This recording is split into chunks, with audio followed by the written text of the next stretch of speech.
Hello students, இந்த வீடியோல 11th standard business mathematics chapter 7 financial mathematics exercise 7.2ல 7th sum இந்த வீடியோல பார்க்க போறோம். question பார்க்கலாம். A man invested rupees 13,500 partly in 6% of rupees 100 shares at rupees 140 and the remaining in 5% of rupees 100 shares at rupees 125. If his total income is rupees 550, how much has he invested in each? So கொஸ்டினில் first என்ன கொடுத்துருக்காங்கன்னு பார்ப்போம். So ஒருத்தர் வந்து 13,500 so 13,500 அமௌண்ட்டில் அந்த அமௌண்ட்லேருந்து part of the amount வந்து ஒரு செட் ஆஃப் ஷேர்லேயும் அண்ட் ரிமைனிங் அமௌண்ட் வந்து இன்னொரு செட் ஆஃப் ஷேர்லேயே இன்வெஸ்ட் பண்ணியிருக்கதா கொடுத்துருக்காங்க. ஸோ அந்த ஃபர்ஸ்ட் செட் ஆஃப் ஷேரில் பார்த்தீங்கன்னா rate of dividend 6%, face value rupees 100 and market value rupees 140 கொடுத்துருக்காங்க. அண்ட் ரிமைனிங் அமௌண்ட் இன்வெஸ்ட் பண்ணார் இல்லையே இன்னொரு செட் ஆஃப் ஷேர்ஸில் அந்த ஷேரோட rate of dividend 5%, face value rupees 100 and market value rupees 125 அந்த இன்ஃபர்மேஷன் கொடுத்துருக்காங்க.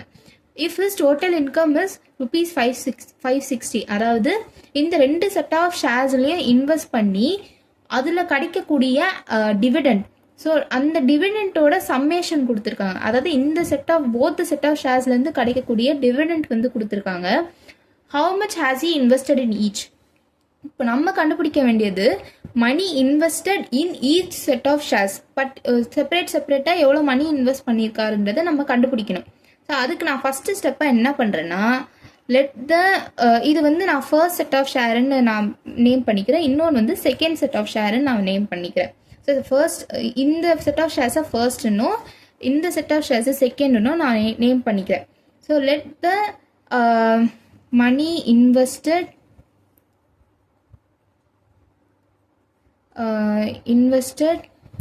இன் 1 அப்படின்னு கொடுத்துக்கிறேன். So the roman letter 1 will be X.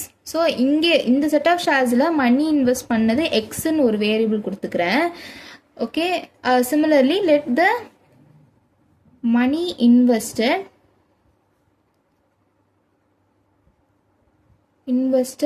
In second set of ஷேரில் பி 13,500 மைனஸ் எக்ஸ்ன்னு எடுத்துக்கிறேன். ஏன்னா இதை ரெண்டுத்தையுமே சம்மேஷன் பண்ணால் தானே 13,500 கிடைக்கும். ஸோ இது வந்து நான் எக்ஸ்ன்னு எடுத்துக்கிறேன்னா, ஸோ இந்த வேல்யூ என்னவா இருக்கும்? 13,500 மைனஸ் எக்ஸ் தானே இந்த வேல்யூவாக இருக்கும். இந்த செட் ஆஃப் ஷேர்ஸில் மணி இன்வெஸ்ட் பண்ணது இருக்கும். ஸோ அதனால தான் இந்த செட் ஆஃப் ஷேர்ஸ்க்கு நான் மணி இன்வெஸ்டடை எக்ஸ்ன்னும் இந்த செட் ஆஃப் ஷேர்ஸ்க்கு மணி இன்வெஸ்ட் வந்து 13,500 மைனஸ் எக்ஸ்ன்னு எடுத்துக்கிறேன். ஸோ நான் அதை மணி இன்வெஸ்டட், ஸோ எம்ஐ நான் டினோட் பண்ணிக்கிறேன், பி இஸ் ஈக்குவல் டு எக்ஸ்ன்னு போட்டுக்கிறேன். அண்ட் இங்கே மணி இன்வெஸ்டட் வந்து 13,500 மைனஸ் எக்ஸ்ன்னு நான் எழுதிக்கிறேன். ஸோ நம்ம ஃபஸ்ட்டு கண்டுபிடிக்க வேண்டியது இதில் நம்பர் ஆஃப் ஷேர்ஸ் கண்டுபிடிக்கணும். நம்பர் ஆஃப் ஷேர்ஸ் ரெண்டு செட் ஆஃப் ஷேர்ஸ்க்குமே நம்பர் ஆஃப் ஷேர்ஸ் கொடுக்கல. ஸோ ஃபஸ்ட்டு செட் ஆஃப் ஷேர்ஸோட நம்பர் ஆஃப் ஷேர்ஸ் கண்டுபிடிப்போம். Number of shares. ஸோ இப்போ நம்பர் ஆஃப் ஷேர்ஸோட ஃபார்முலா என்னது? நம்பர் ஆஃப் ஷேர்ஸ் ஃபார்முலா வந்து money invested divided by market value of a share. So money invested இங்கே நம்ம என்னன்னு கொடுத்துருக்கோம்? எக்ஸ்ன்னு கொடுத்துருக்கோம். So X divided by market value என்னது? 140. So 140 எழுதிப்போம்.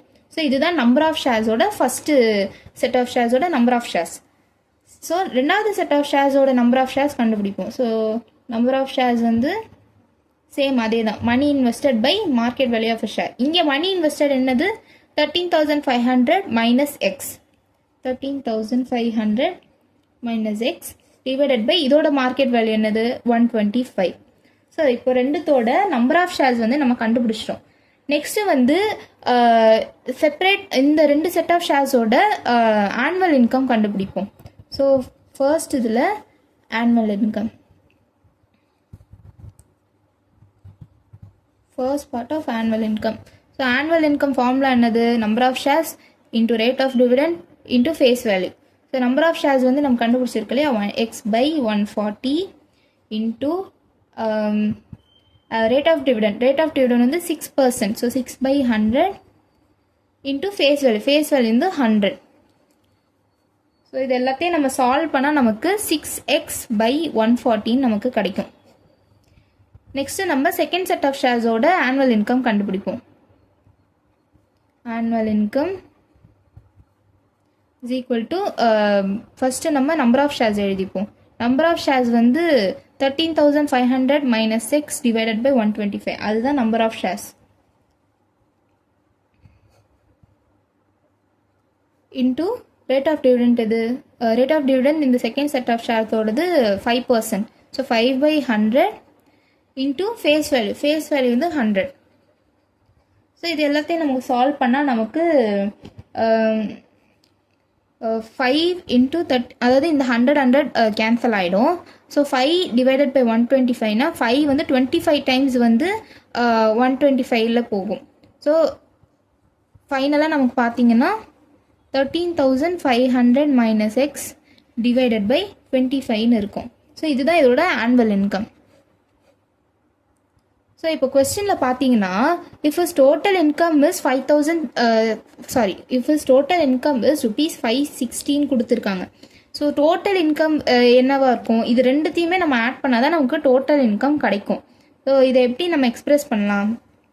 6x by 140 plus 13,500 minus x divided by 25 is equal to தானே 560. அதானே கொடுத்துருக்காங்க. If is total income is ₹560. So 560 total இன்கம்னா இது ரெண்டுத்தையுமே ஆட் பண்ணி கிடைக்கக்கூடியதான் டோட்டல் இன்கம். ஸோ இந்த ரெண்டுத்தையும் ஆட் பண்ணால் 560 கிடைக்கும்னு கொடுத்துருக்காங்க.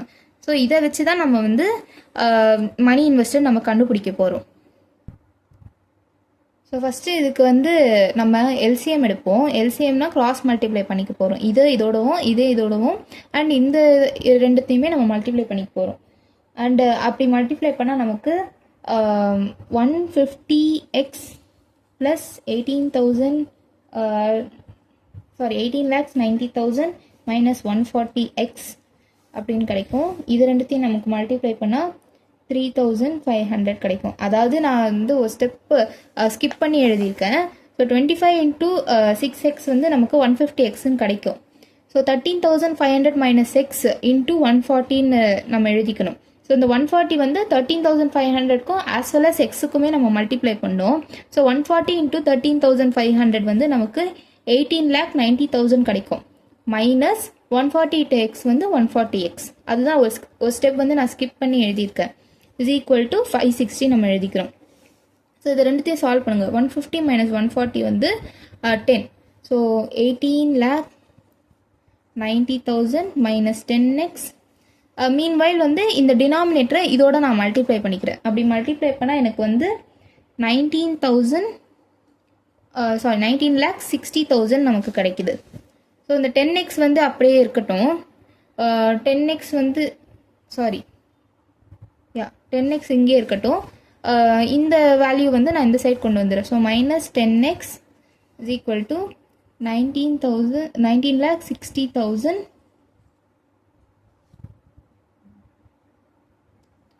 So 19,60,000 minus 18,90,000. ஸோ ஆக்சுவலாக இங்கே வந்து ப்ளஸ் சைன் வரணும். ஸோ 150 மைனஸ் 140 வந்து ப்ளஸ் 10xன்னு கிடைக்கும். இங்கே ப்ளஸ் 10xன்னு இருக்கும். So 10x is equal to இந்த ரெண்டுத்தையுமே சப்ட்ராக்ட் பண்ணால் நமக்கு 70,000 கிடைக்குது. So X is equal to 70,000 divided by 10 which is equal to 7,000. So நமக்கு money invested in first set of share வந்து 7,000 கண்டுபிடிச்சிட்டோம். Okay, money invested in first set of share வந்து 7,000 கண்டுபிடிச்சிட்டோம். செகண்ட் செட் ஆஃப் ஷேரோட money invested நம்ம என்னன்னு பார்த்தோம், 13,500 minus எக்ஸ்ன்னு தானே நம்ம செகண்ட் செட் ஆஃப் ஷேரோட மணி இன்வெஸ்டட் நம்ம எழுதணும். ஸோ அதை வந்து அப்படியே சப்ஸ்டியூட் பண்ணணும். 13,500 மைனஸ் 7,000. ஸோ அப்படி பார்த்தா ருபீஸ் 6,500 நமக்கு கிடைக்கும். So money invested in first set of shares பார்த்தீங்கன்னா நமக்கு 7,000னும் money invested in second set of shares பார்த்தீங்கன்னா நமக்கு 6,500னும் கிடைக்குது. ஸோ ருபீஸ் சிம்பிள் கண்டிப்பாக போட்டுருங்க. ஸோ அவ்வளோதான் இந்த சம். உங்களுக்கு ஏதாவது இந்த சம்மில் டவுட் இருந்ததுன்னா கண்டிப்பாக நீங்கள் கமெண்ட் பாக்ஸில் கமெண்ட் பண்ணலாம்.